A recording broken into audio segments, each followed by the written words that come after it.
آشنایی با مراحل انتخاب رشته در آزمون سراسری 1402. این روزا با اعلام نتایج اولیه آزمون سراسری 1402 به مرحله انتخاب رشته برای داوطلبان کنکور رسیدیم. کاری که برای داوطلبان و خانواده‌هاشون بسیار حساس و سرنوشت سازه. داوطلبان آزمون سراسری برای انتخاب رشته باید برن به درگاه اطلاع رسانی سازمان سنجش آموزش کشور به نشانی sanjesh.org و بعد از مطالعه دفترچه راهنمایی انتخاب رشته با ورود به حساب کاربری خودشون کارپوشه، اول باید کارنامه‌شون رو بگیرن و در دوره‌هایی که مجاز به انتخاب رشته شدن بر اساس رتبه و نمره کل کد رشته‌های مورد علاقه خودشون رو در فرم پیشنویسی که در دفترچه راهنمایی انتخاب رشته است بر اساس ضوابط و شرایط تکمیل کنن. بیاین 8 نکته مهم درباره انتخاب رشته رو با هم دیگه مرور کنیم.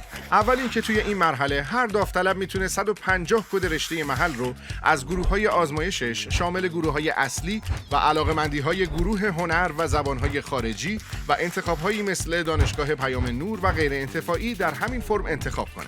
اونایی که توی هیچ کدوم از نوبت‌های اول و دوم آزمون سراسری ثبت نام نکردن و میخوان با پذیرش سوابق تحصیلی وارد دانشگاه بشن، باید در درگاه سازمان سنجش در سامانه ثبت نام و انتخاب رشته صرفاً بر اساس سوابق تحصیلی اقدام کنند. در مورد انتخاب رشته یادتون باشه که هر داوطلب انتخاب رشته ها رو باید طبق علایق، موقعیت جغرافیایی، امکانات شخصی و توان مالی خودش مرتب بکنه. چون قرار دادن یک رشته محل در انتخاب اول یا آخر تأثیری در افزایش یا کاهش شانس قبولیش نداره. توی انتخاب کد رشته ها حتما به ضوابط و مقررات رشته های تحصیلی شرایط خاص دانشگاه مثل معاینه، صلاحیت تحصیلی، مصاحبه و نحوه گزینش داوطلب، شرط بومی گزینی و تحصیل در واحد دانشگاهی غیر از واحد اصلی رو حتما ملاک قرار بدید. یادتون باشه انتخاب رشته دانشگاه آزاد اسلامی در این فرم انجام نمیشه، به جز 4 رشته پزشکی، دندانپزشکی، داروسازی و دامپزشکی در دانشگاه آزاد که توی همین فرم درج میشه.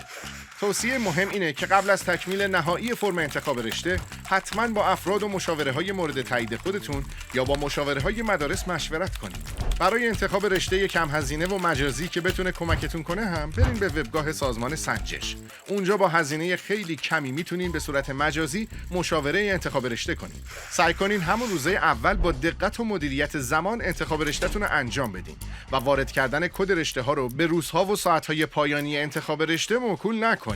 در آخر دقت کنین بعد از درج کد رشته‌های نهایی شده در وبگاه سازمان سنجش و چک نهایی اونا یه نسخه چاپی دریافت کنین. یادتون باشه نام کاربری و رمز عبور خودتون رو نباید در اختیار دیگران بذارید. اداره کل روابط عمومی و امور بین الملل سازمان سنجش آموزش کشور